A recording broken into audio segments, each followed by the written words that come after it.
Sir మరి గత ప్రభుత్వం వాళ్ళ ప్రభుత్వంలో వాలంటీర్ని అయితే పెట్టారు.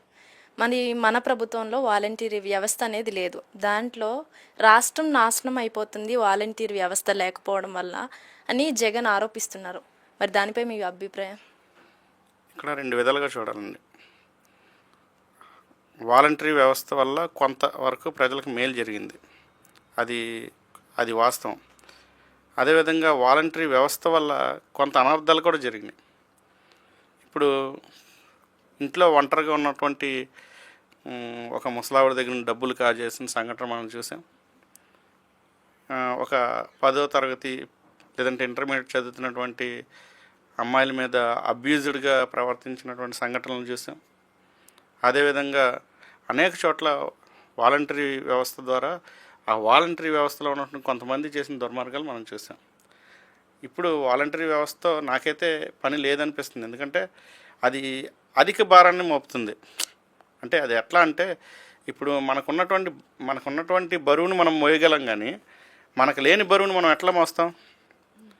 బడ్జెట్ ఇంకా ఇప్పుడు లోటు బడ్జెట్లో ఉన్న రాష్ట్రాన్ని బడ్జెట్ తీసుకొచ్చి జీతాలు ఎలా ఇవ్వగలరు?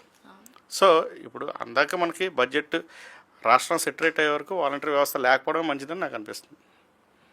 జనసేన అధినేత పవన్ కళ్యాణ్ గారి చొరవతో పల్లెలు అభివృద్ధి చెందుతున్నాయి అంటున్నారు. మరి అది ఎంతవరకు కరెక్ట్ అంటారు? నిజమేనా? కళ్యాణ్ గారు తీసుకున్నటువంటి నిర్ణయాల్లో ఒక అద్భుతమైన నిర్ణయం ఈ పల్లెల్ని సందర్శించడం, అక్కడికి వాటికి రోడ్లు పోయడం, మారుమూల తండా ప్రాంతాలకి, గిరిజన ప్రాంతాలకి నేను కూడా ఇంతకుముందు వెళ్ళినప్పుడు అక్కడ రోడ్లు లేని పరిస్థితుల్ని మేము గమనించడం జరిగింది.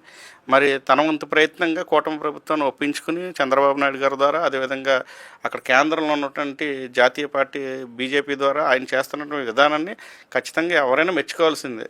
ఇప్పుడు మనం ఇంటి దగ్గర వర్షాకాలంలో ఒక రోడ్డు మీద కొంచెం బురద ఉంటేనే ఈ బురద బట్టలు పాడైపోతున్నాయి అని రకరకాలుగా మనం తిట్టుకుంటాం.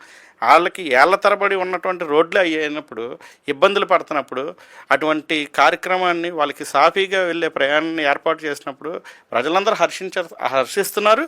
మనం కూడా దాన్ని సపోర్ట్ చేయాలి.